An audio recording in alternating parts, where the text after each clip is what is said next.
Good morning, good afternoon, and good evening. In this video, we're going to go through the segments module and we'll explain how to best use the segments for your business. The segment module allows your business to group your customers or group your contacts by their similarities. So for example, you can group contacts by their similarities in the way they behave on your site.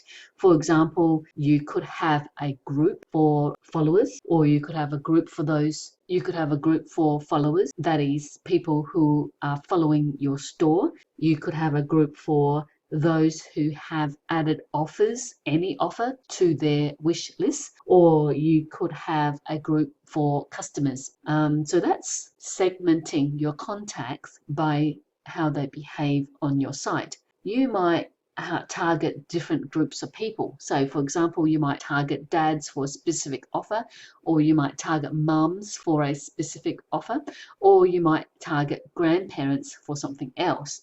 So in this case, you could have groups for dads, groups for mums, and groups for grandparents. Or you can even group your contacts by gender. So once your contacts are in their groups, you can then send them a personalized email, right, within the nurture module. You can tailor the email messages to these groups. So for example, Father's Day is coming up in September. Usually, mothers buy fathers presents on Father's Day, right? Or mothers help their kids buy presents for fathers on Father's Day. And in this case, I know, it's Father's Day and the kids are meant to buy their father presents. But in this instance, it's the mother who is the influencer, the decision maker, and the buyer, right? So in this case, you could send a tailored email to your mother's group offering them some special offer for Father's Day. It can be highly tailored. And because it's highly tailored, you're more likely to get a higher conversion. So in other words, more people will be interested in your email and more people will take action from your email. Take action meaning take up the offer. So that's the benefits of the segment module and segmenting your contacts. Now, when you're segmenting your contacts, what you're doing is you're actually putting them first into a group. Okay, and within the group, you then put them into different lists. Going back to the example of targeting your contacts or grouping your contacts by their behavior, you could have a group called customers, and within that group you could create a list, and the list could be the offers that they have purchased.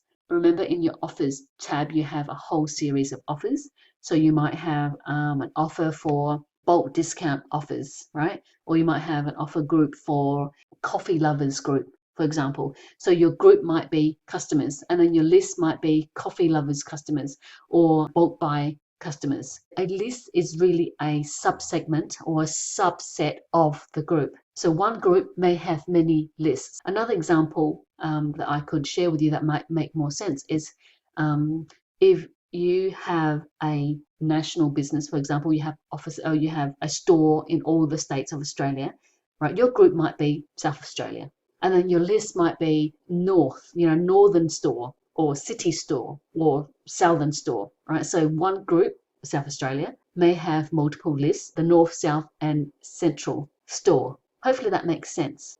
You group your customers in a way that will help you better communicate with them. So to create a segment, you need to make sure that you're in the contacts module and on the segments page. So on the segments listing page, you can click on the more actions icon and then select new segment. On the add new segment window, you can add a new group by typing in the group name. So for example, this one here, we could call this SA group. Save. So I've just now created a group called SA. Here it is.